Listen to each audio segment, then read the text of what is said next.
Dans cette vidéo, on va voir comment tracer sur le graphe la fonction objectif associée à un problème de programmation linéaire dont on a déjà tracé le polygone des contraintes. Ici, la fonction objectif vaut 40x plus 25y et je peux lui associer une droite. Souvent, on prend la droite la plus simple, c'est-à-dire celle qui passe par 0. Je cherche tous les points du plan dont la valeur de la fonction objectif donne 0. Et pour dessiner ceci, une des manières les plus simples, c'est de retravailler l'équation de manière à avoir y en fonction de x.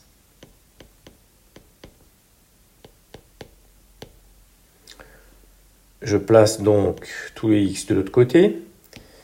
40x, ça me change le signe, bien entendu, moins 40x. Et puis, je divise de chaque côté par 25.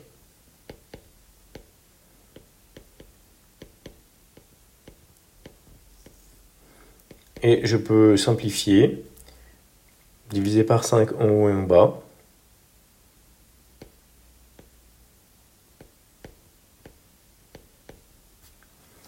J'ai donc une pente de moins 8 cinquièmes. Qu'est-ce que ça signifie? Ça signifie que quand je vais avancer de 5, on se rappelle qu'on divise toujours par la distance horizontale, je vais monter ou descendre de 8, et comme le signe est négatif ici, je descends de 8. Donc pour dessiner,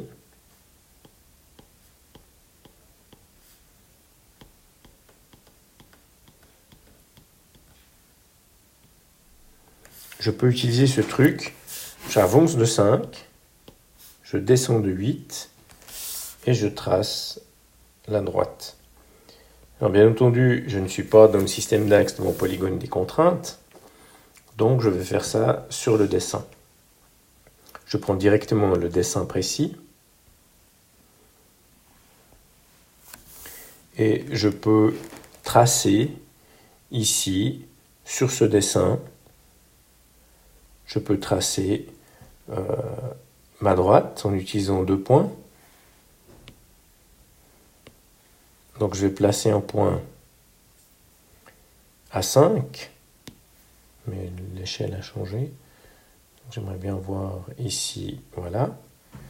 Donc je prends mon point, j'avance de 5, je descends de 8, 1, 2, 3, 4, 5, 6, 7, 8. Je place un point. Et maintenant, je peux tracer une droite qui va de 0, 0, parce que la droite passe par 0, 0, jusqu'à ce point qui est ici. Et là, j'obtiens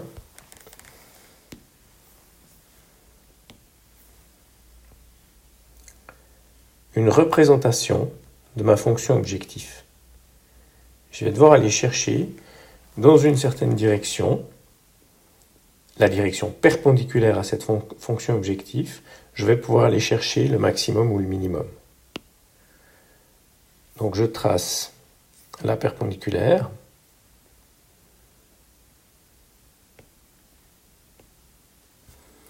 Et puis, je place une parallèle à ma fonction objectif sur cette droite.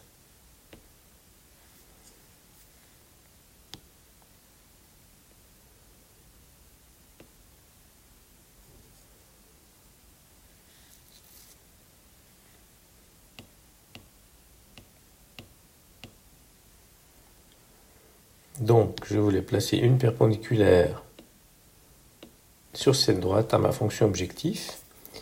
Et puis ensuite, je peux la déplacer relativement à mon polygone. Alors ici, on va masquer quelques éléments qui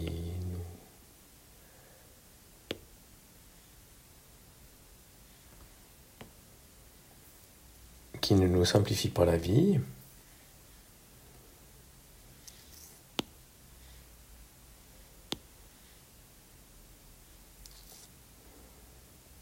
Et ce sont ces points.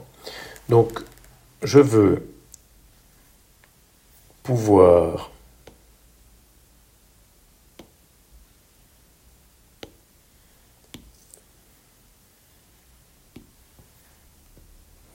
Je veux pouvoir déplacer ma droite et pour ce faire, je dois voir le polygone des contraintes, sinon c'est un petit peu compliqué.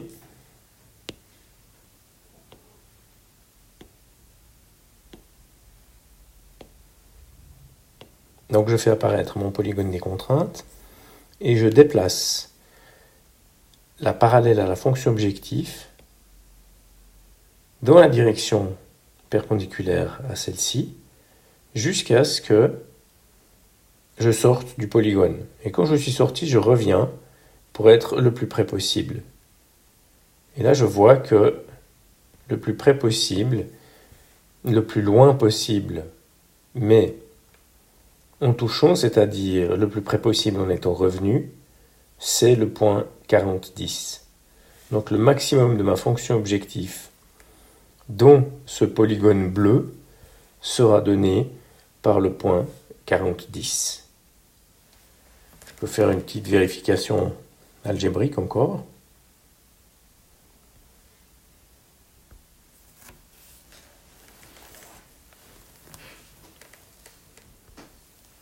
Si j'ai la fonction objectif qui vaut 40x plus 25y et que je mets dedans le point 40-10,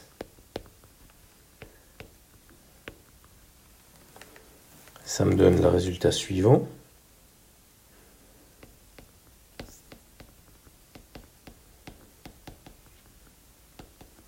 Ce qui me fait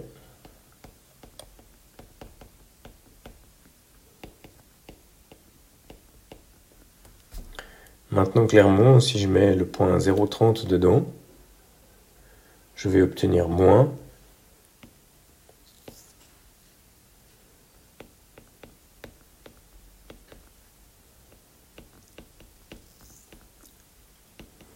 Ça va me donner uniquement 750. Ou si je mets l'autre point que j'avais, c'était, vérifions, le point 45,0.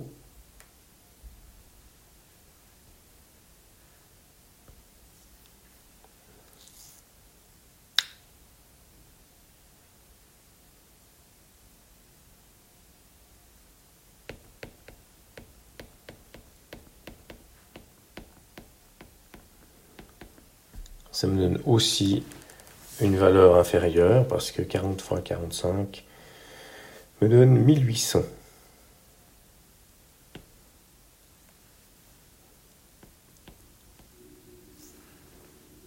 Donc si j'essaye de mettre d'autres points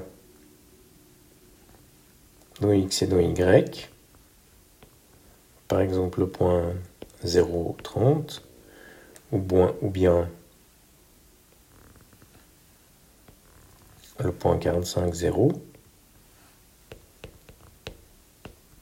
j'obtiens des valeurs inférieures au maximum qui ici est 1850.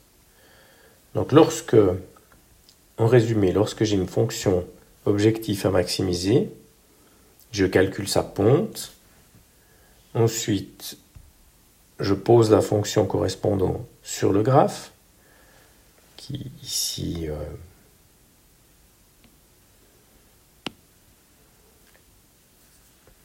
a été tracé. Et je viens chercher dans la direction perpendiculaire la parallèle à ma fonction objectif, entre guillemets, qui touche encore le polygone tout juste dans la direction de profit maximal, qui ici, vu le problème, est la direction dans laquelle je vais en haut, vers le haut et vers la droite.